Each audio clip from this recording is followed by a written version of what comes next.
Falaremos agora sobre a utilidade e o propósito da humilhação. E vocês entenderão melhor o porquê da necessidade dessa obra da graça de Deus em suas vidas. Um dos proveitos que se tira quanto à humilhação é que ela ajuda na mortificação da carne ou do eu carnal e na sua aniquilação, visto ser este o ídolo da alma. A natureza do estado pecaminoso e miserável do homem consiste no fato dele haver se afastado de Deus, de estar entregue a si mesmo, vivendo exclusivamente para si, agradando, amando e satisfazendo ao seu eu natural mais do que a Deus. Um pecador se livrará de muitos pecados exteriores e de muitas más obras externas antes que venha a se libertar do seu eu carnal, da fortaleza e do poder do pecado. Não há parte alguma da mortificação tão necessária e tão difícil quanto a autonegação. Na verdade, ela virtualmente compreende todo o resto. E, portanto, se ela for realizada, tudo mais estará feito. Se fosse apenas uma questão que levasse em conta os seus amigos, seus supérfluos, sua casa, suas terras, talvez um coração carnal pudesse abrir mão disso. Mas abrir mão da sua vida, do seu tudo, do seu eu, é um discurso muito duro para ele, o suficiente para fazê-lo ir embora pesaroso. Assim sendo, aqui aparece a necessidade da humilhação. Ela coloca todo o fardo sobre o eu e quebra o coração do velho homem, fazendo com que ele não tolere a si mesmo, a quem anteriormente amava sobremaneira. A humilhação transforma esta torre de Babel em pó e faz com que nos detestemos até o pó e as cinzas. Ela toca fogo na casa na qual confiávamos e com a qual nos deleitávamos diante dos nossos olhos e nos faz não apenas ver, mas também sentir que é tempo de nos rendermos. O orgulho é o pecado mestre do ímpio e é papel da humilhação fazê-lo cair por terra. A autossatisfação é o propósito da vida do pecador, até que a humilhação ajude a mudar o curso deste rio. E aí, então, se você pudesse ler os seus pensamentos, veria que agora eles se consideram os mais indignos dos homens. E se você pudesse ouvir suas orações e lamentos, você os ouviria clamar por si mesmos como se fossem os seus maiores inimigos. A próxima utilidade ou proveito da humilhação, e que se encontra implícita na utilidade anterior, é mortificar aqueles pecados dos quais o eu carnal depende e pelos quais é nutrido, bloqueando assim todas as avenidas e passagens através das quais ele é suprido. O pecado é doce e estimado por todos os que são santificados, mas a humilhação faz com que se tornem amargos e vis. Assim como as crianças são dissuadidas de brincar com uma colmeia de abelhas quando são uma ou duas vezes picadas por elas, ou de brincar com cães bravos após serem mordidos por eles, assim Deus ensina os seus filhos a saberem o que significa brincar com o pecado, quando são golpeados por ele. Eles distinguirão uma urtiga de arbustos inofensivos quando sentirem o seu ardor. Nós estamos tão acostumados a viver pelos sentidos que Deus considera necessário que nossa fé tenha alguma relação com os nossos sentidos para ajudá-la. Quando a consciência acusa, o coração sofre, geme de dor e sentimentos que nenhum esforço ou artifício nos livrará disso. E sentimos que nenhum esforço ou artifício nos livrará disso. Então, começamos a nos tornar mais sábios do que antes e a conhecer o que é realmente o pecado e o que ele nos causa. Quando aquilo que era o nosso deleite se torna nossa aflição, e uma aflição pesada demais para suportarmos, isso cura o nosso deleite no pecado. Quando Davi estava encharcando o seu leito com lágrimas e teve de fazer delas o seu alimento noite e dia, o seu pecado já não lhe era mais agradável como quando o cometeu. A humilhação retira a pintura dessa prostituta que é o pecado e mostra em toda a sua deformidade. Ela desmascara o pecado que geralmente assume uma máscara de virtude, de algo irrelevante ou inofensivo. Ela desmascara a Satanás, que havia se transformado num amigo ou se travestido em um anjo de luz, revelando assim o seu caráter maligno. Quão difícil é curar um mundano do amor ao dinheiro, mas quando Deus coloca tal peso em sua consciência, a ponto de fazê-lo gemer e clamar por socorro, o dinheiro perderá o seu atrativo. Quando ele começar a chorar e a gemer por causa das misérias que vêm sobre si, vir os efeitos de sua riqueza corrupta, a úlcera do seu ouro e da sua prata começar a corroer a sua carne como fogo, e este seu ídolo se tornar nada menos que um testemunho contra si mesmo, então estará melhor habilitado do que antes para avaliar o pecado. O devasso pensa que tem uma vida feliz, quando os lábios da prostituta destilam favos de mel, mas quando ele percebe que o fim dela é amargoso como o absinto, agudo como a espada de dois gumes, que os seus pés descem à morte e que os seus passos conduzem-na ao inferno, ele então jaz em tristeza, lamentando-se da sua loucura, e estará em melhores condições de avaliar corretamente sua situação. O Manassés, humilhado em cadeias, é o mesmo que era quando estava no trono, embora a graça tenha contribuído mais para isso do que seus grilhões, ainda assim estes também foram úteis para este fim. A humilhação abre a porta do coração e lhe revela o que o pecado faz aos que são dominados por ele, introduzindo a palavra da vida, a qual não havia ainda penetrado além dos seus ouvidos. É um trabalho deveras cansativo falar a homens mortos, já destituídos de sentimentos, especialmente quando se trata de uma doutrina efetiva e prática que precisamos comunicar-lhes e que estará perdida se não puder ser sentida e praticada.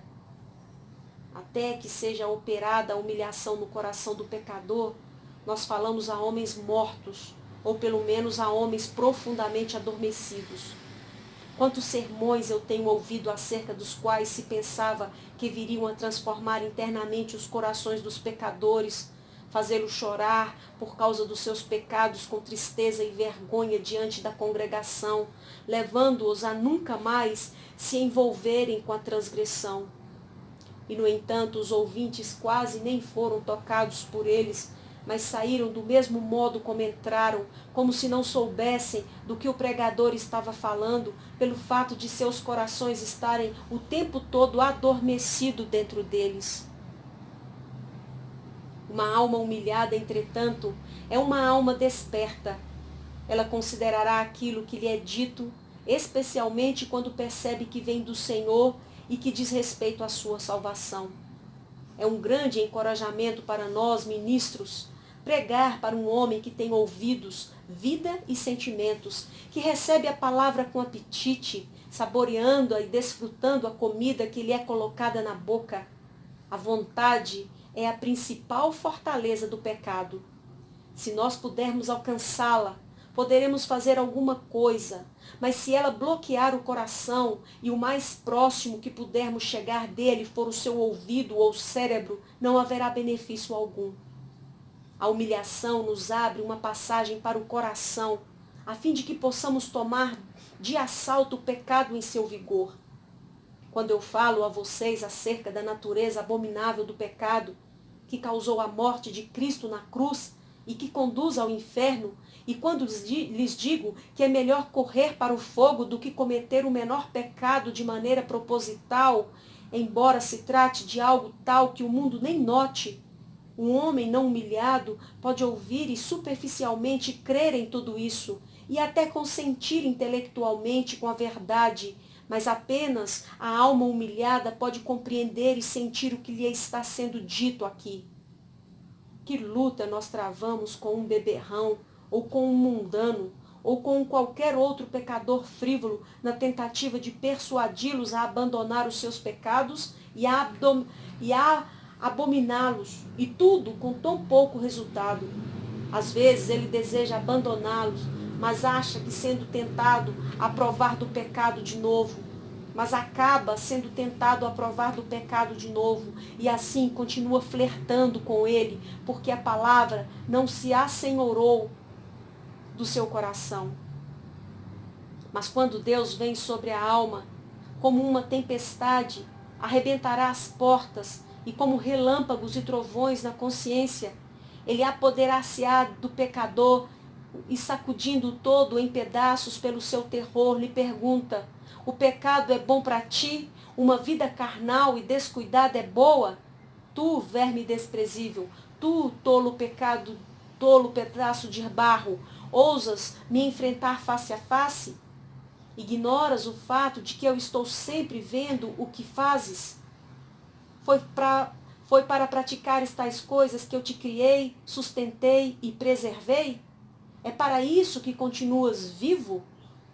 Lança fora o teu pecado sem mais delongas, ou lançarei fora a tua alma e te entregarei aos atormentadores.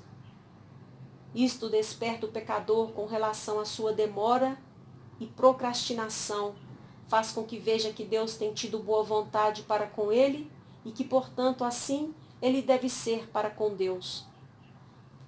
Se um médico tem um paciente amante da comida, que sofre de doenças como gota, pedra nos rins ou outra qualquer, e lhe proibir de tomar vinho, bebida forte de certos alimentos que deseja, logo que ele se sentir melhor, se aventurará a prová-los e não se sujeitará às palavras do médico. Mas quando for atacado pela doença e sentir o seu tormento novamente, então voltará a se submeter às prescrições médicas. A dor o ensinará com maior eficácia do que as palavras poderiam fazê-lo. Quando ele sente aquilo que lhe é doloroso e percebe que isso sempre o faz adoecer, será mais fácil para ele se reprimir agora do que faria simplesmente por atenção às recomendações médicas. Assim, quando a humilhação estilhaçar o seu coração, lhe fizer sentir que está doente de pecado e encher a sua alma com dores agudas e com sofrimentos, então você terá mais desejo de que Deus destrua o pecado que há em você. Quando o pecado pesar sobre você a ponto de não lhe permitir levantar os olhos, quando ele fizer com que você vá a Deus com gemidos e lágrimas, clamando: ó Senhor, tem misericórdia de mim, porque sou pecador.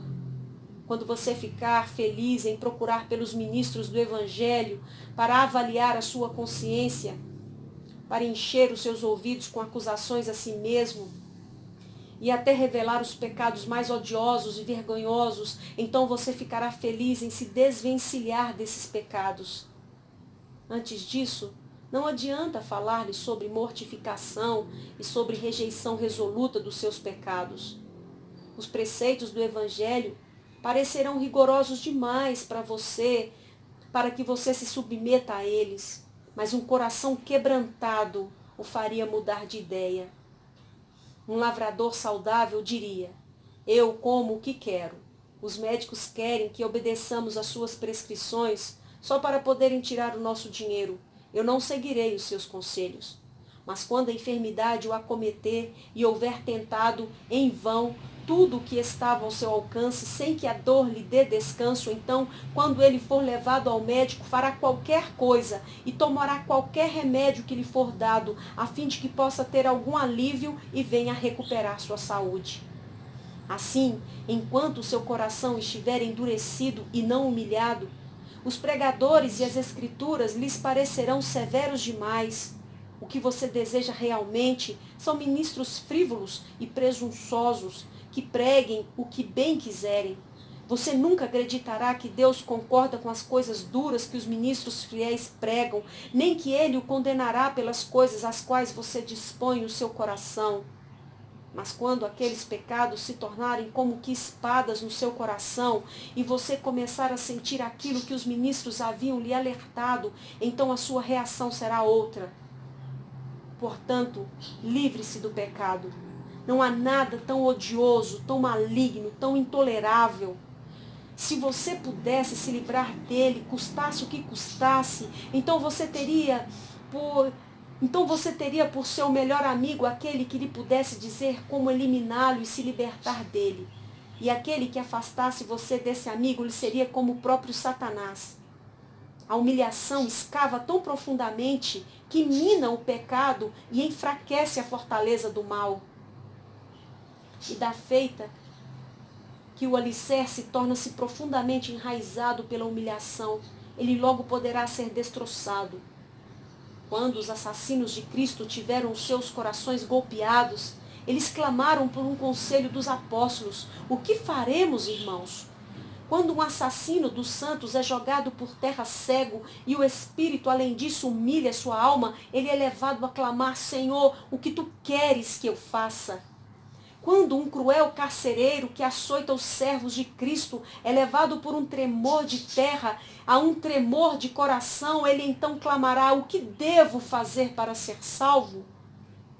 Aqui se manifesta, portanto, a importância das aflições e mesmo o porquê delas favorecerem tanto a humilhação. É que os homens são trazidos à razão em momentos de crise. Quando eles jazem num leito de morte e alguém puder falar a eles sobre o Evangelho, eles não irão fazer pouco caso do que lhes é dito ou escarnecer da palavra do Senhor, como soberbamente o fizeram nas épocas de prosperidade. Deus será mais respeitado quando ele pleitear com os pecadores com a vara na mão. Os açoites são a melhor lógica e o melhor discurso para um tolo. Quando o pecado obscurece a razão dos incrédulos através da carne, o argumento que poderá convencê-los do contrário deverá ser tal que a carne seja capaz de entender. A carnalidade embrutece o homem de tal modo que, tornando-se brutos, os argumentos mais claros não prevalecerão. E se Deus não houvesse mantido, mesmo no homem corrompido, algum resquício de razão, nós pregaríamos aos animais com tanta esperança como pregamos aos homens. Mas as aflições tendem a enfraquecer o inimigo que os mantém cativos, assim como a prosperidade tende a fortalecê-lo. A carne entende a linguagem da vara melhor do que a linguagem da razão e da palavra de Deus. Como a parte sensível da nossa humilhação gera mortificação, assim também a humilhação racional e voluntária própria do homem santificado é de grande importância para o desenvolvimento desse processo de mortificação. Assim como você vê, é necessário que sejamos totalmente humilhados a fim de que o pecado deixe de reinar soberano em nossos corpos mortais. Outro proveito da humilhação é o de preparar a alma para receber de maneira adequada a graça por vir, para a honra de Cristo e para o nosso próprio bem. Com relação a Cristo, é de se esperar que ele habite apenas em almas que estejam preparadas para recebê-lo. Nem a sua pessoa, nem a sua obra são tais que possam se coadunar com um coração não humilhado. Até que a humilhação faça um pecador sentir o seu pecado e a sua miséria, não é possível que Cristo, como Redentor, venha a ser recebido de coração ou com a honra que ele merece. Quem procura o médico quando não está doente e nem se encontra temendo a morte? Um homem nesse estado pode passar pela porta do consultório, mas nem lhe passará pela cabeça adentrar tal recinto. Mas quando a dor e o temor da morte vêm sobre si, ele irá atrás, procurará e implorará para que o médico venha. Correria para Cristo em busca de socorro aquele que não sente a sua própria necessidade ou perigo? Agarrar-se-ia nele como o único refúgio da sua alma, achegando-se a ele como a sua única esperança, aquele que se sente bem o bastante sem Cristo?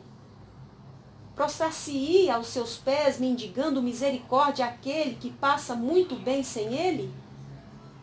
Quando os homens ouvem acerca do pecado e da miséria e creem apenas superficialmente, eles podem procurar por Cristo e pela graça de Deus com grande frieza e assim sentem tão pouco o valor da graça quanto sentem a influência de Cristo em suas vidas.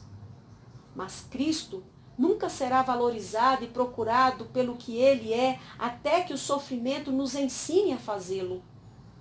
Nem é ele recebido com a honra devida a um Redentor, até que a humilhação remova todos os empecilhos que nos barram o caminho até ele. E nem homem algum poderá buscá-lo de todo o coração, se não tiver o seu coração verdadeiramente quebrantado. Também é certo que Cristo não virá a uma alma para ser desprezado. Embora ele venha para nos servir, ainda assim deverá ser honrado ao fazer isso. Embora ele venha para curar-nos, e não porque tenha qualquer necessidade de nós, ele deverá receber as boas-vindas devidas a um médico. Ele veio para nos salvar, mas será honrado na nossa salvação. Ele convida a todos para a festa do casamento, e até mesmo compele-os a vir, mas espera que tragam a veste nupcial e não venham com uma roupa ordinária que desonraria a sua casa. Embora a sua graça seja livre, ele não a expõe ao desprezo, mas terá a sua plenitude e liberdade glorificadas. Embora ele não venha para redimir a si mesmo, mas a nós, ele vem também para ser glorificado na obra da nossa redenção. A sua graça não é tão livre ao ponto de salvar aqueles que não a valorizam e não dão graças por ela. Assim sendo, embora a fé seja suficiente para aceitar o dom, ainda assim esta fé deve ser grata, de modo que magnifique o seu doador, e humilhe de modo que reconheça o seu valor, e ainda obediente para que responda ao seu propósito. Esta fé, portanto, que é a condição para a nossa justificação, é apropriada tanto à honra do doador quanto à necessidade do recebedor. E como a razão nos diz que deve ser, assim confirma a experiência cristã. A alma que é verdadeiramente unida a Cristo e compartilha da sua natureza, valoriza mais o ato de receber, que já com isso a honra de Cristo é maior. Ela não consegue sentir prazer na ideia de uma categoria de graça que venha a desonrar o próprio Senhor da graça. Assim como Cristo é solícito em relação à salvação da alma, assim ele torna a alma solícita para receber corretamente aquele que a salva. Deste modo, foi por meio do seu sangue, e não da nossa aceitação do seu ensino ou governo, que obtivemos o resgate das nossas almas. Mas, por outro lado, ele está resolvido a não justificar a ninguém pelo seu sangue, exceto sob a condição desta fé, que é um assentimento do coração ao seu ensino e senhorio. A questão não está tanto na aplicação ou concessão dos benefícios de Cristo, quanto está na sua obra de adquirir para nós esses benefícios. Quando ele veio para nos resgatar, consentiu em ser um sofredor e em dar a sua face ao golpeador e se submeter ao opróbrio. Suportou a cruz, desprezando a vergonha e sendo injuriado, não cometeu injúria alguma, antes orou por seus perseguidores. Todavia, ele não virá com a sua graça salvadora a alma para ser recebido ali com desprezo, porque ele veio na carne com o propósito de se humilhar, mas ele vem no espírito com o propósito de ser exaltado. Cristo veio na carne para condenar o pecado que reinava em nossa carne, e assim foi feito pecado por nós, isto é, um sacrifício pelo pecado. Mas no Espírito, ele veio para conquistar a nossa carne, e pela lei do seu Espírito vivificador, nos libertar da lei do pecado e da morte, a fim de que a justiça da lei se cumprisse em nós. E também para que não fôssemos condenados nós, os que andamos, não segundo a carne, mas segundo o Espírito. O reino de Cristo não era deste mundo, porque se o fosse, ele procuraria estabelecê-lo pela força das armas e da luta, que são os meios que o mundo utiliza. Mas o seu reino é interno, é dentro de nós. É um reino espiritual. E assim, embora no mundo ele tenha sido tratado com desdém, como um malfeitor, como um pecador e como um desventurado, dentro em nós, ele deve ser tratado com honra e reverência como Rei e Senhor absoluto que é.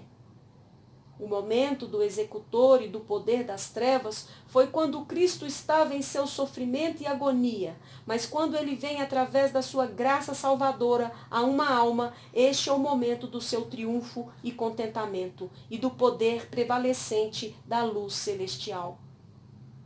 Na cruz, ele esteve como um pecador, tomou o nosso lugar e suportou a culpa que era nossa e não sua. Mas na alma ele é o conquistador e vem para tomar posse do que é seu e para realizar a obra que pertence a ele em sua dignidade. E, portanto, ele é ali reconhecido e honrado. Na cruz, ele estava destruindo o reino de Satanás e estabelecendo o seu próprio, apenas de um modo preparatório na alma, porém, ele executa a ambos de modo imediato. Na cruz, o pecado e Satanás se vangloriaram, mas quando ele penetra a alma, é ele quem os golpeia e não cessa até os haver destruído. Na redenção, ele se consumiu, mas na conversão, ele toma posse daquilo que remiu. Em uma palavra, ele veio ao mundo em carne para ser humilhado, mas ele vem à alma através do seu espírito para sua merecida exaltação. Desse modo, embora ele tenha suportado ser cuspido na carne, não suportará ser desprezado na alma. Assim como no mundo ele foi escarnecido, com um título de rei, coroado com espinhos e vestido com roupas reais, a fim de que fosse feito objeto de opróbrio. Assim também, quando o seu espírito entra em nossa alma, ele é ali entronizado com a nossa consideração mais reverente, intensa e profunda. Ele é ali coroado com o nosso mais elevado amor e gratidão, e adorado com a ternura da nossa obediência e do nosso louvor. A cruz haverá de ser a porção dos seus inimigos, a coroa e o cetro serão a sua, e assim como ele foi desprezado e preterido em tudo aqui na terra, até mesmo ao próprio Barrabás, assim também todas as coisas haverão de ser subjugadas a ele na alma santificada, obtendo ele a primazia sobre todas as coisas. Este é o propósito da humilhação: preparar o coração para um maior gozo do Senhor que o comprou, aplainar o caminho diante dele, e habilitar a alma para ser o templo do seu espírito. Uma alma humilhada nunca se desvencilhará dele, usando como desculpas bois, fazendas ou casamentos. Aquele, porém, que não é humilhado, fará muito pouco caso dele. Assim como o próprio Cristo, ou será recebido com honra, ou nem sequer será recebido. Assim deve acontecer com a misericórdia e com a graça que ele oferece. Ele não aplicará o seu sangue e a sua justiça àqueles que não lhes dão valor. Ele não perdoará tamanha quantidade de iniquidades, nem removerá as montanhas de pecado que se encontram sobre a alma daqueles que não sentem a necessidade de tal misericórdia. Ele não resgatará do poder do mal, da opressão do pecado e das portas do inferno, e não fará membros do seu próprio corpo, filhos de Deus e herdeiros dos céus, aqueles que não aprenderem a valorizar estes benefícios e que continuam voltados para os seus pecados e misérias e para as frivolidades e vaidades do mundo. Cristo não menospreza o seu sangue, o seu espírito, a sua aliança, o seu perdão ou a sua herança celestial, e, portanto, ele não as dará a ninguém que as despreze até que o ensine a reconhecer o enorme valor de todas essas bênçãos. Você pensa que estaria de acordo com a sabedoria de Cristo conceder bênçãos tão preciosas como estas a homens que não têm coração para valorizá-las? Ora, dar a um homem a justificação e a adoção é mais do que dar a ele todo este mundo visível: o sol, a lua, o firmamento e a terra. Deveriam estas graças ser concedidas a alguém que faz pouco caso delas? Assim, Deus não consumaria o seu propósito. Ele não obteria o amor, a honra ou a gratidão que ele tensiona pelo dom concedido. É necessário, portanto, que a alma seja totalmente humilhada, a fim de que o perdão seja recebido como perdão, e a graça como graça, e não sejam indevidamente negligenciados.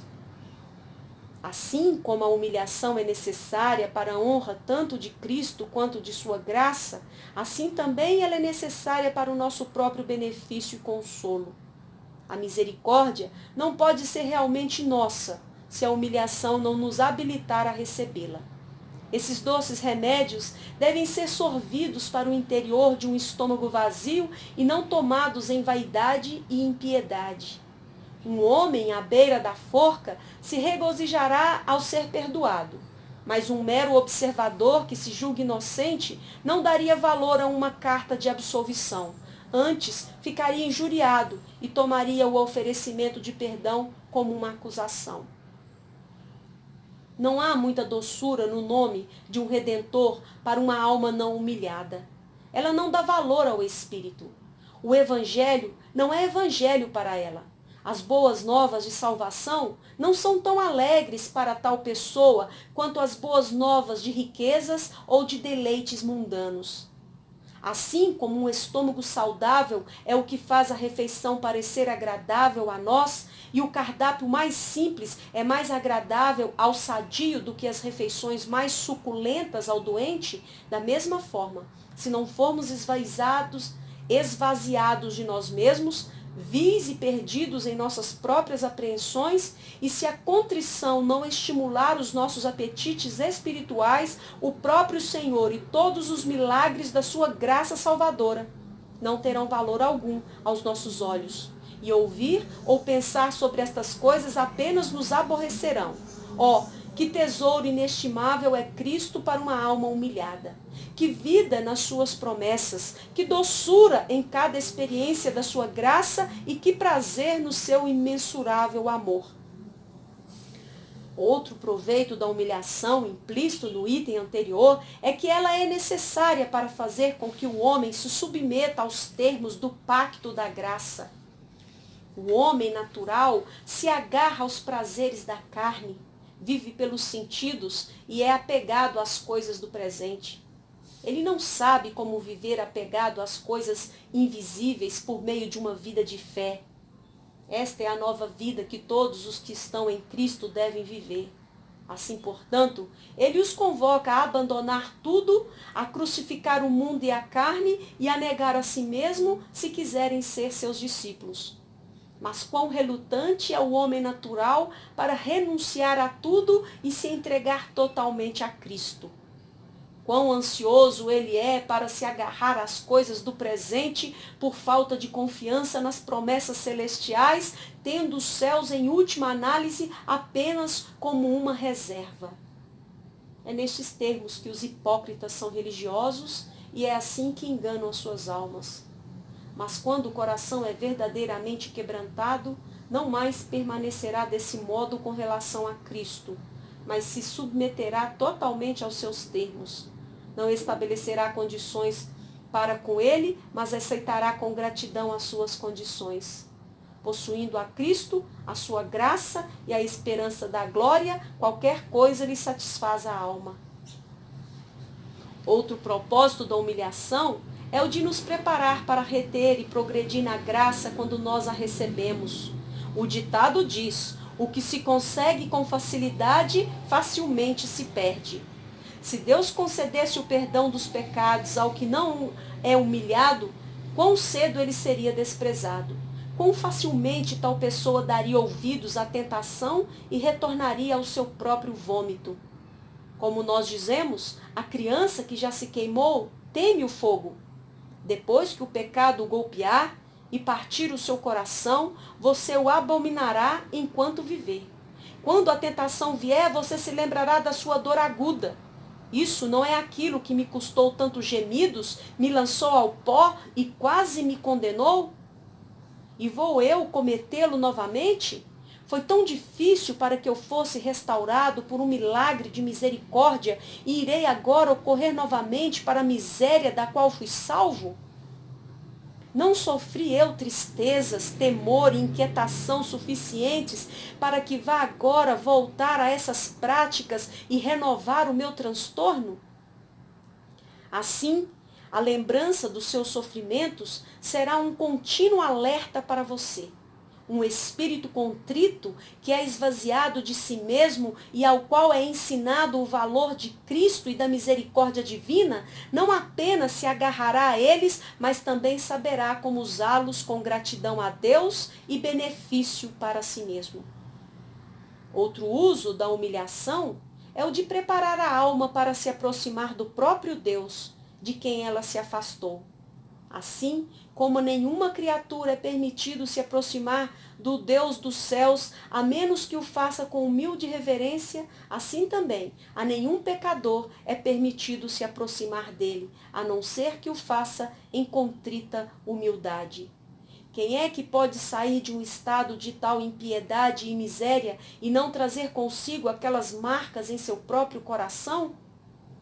Não é permitida a um filho pródigo encontrar seu pai com tanta confiança e ousadia como se ele nunca o tivesse abandonado, a não ser que diga: Pai, pequei contra os céus e contra ti e já não sou digno de ser chamado teu filho.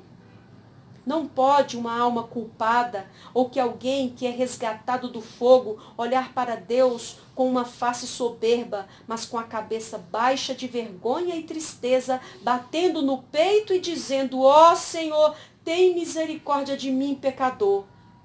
Porque Deus resiste aos soberbos, contudo, aos humildes concede a sua graça. O Senhor é excelso, contudo, atenta para os humildes.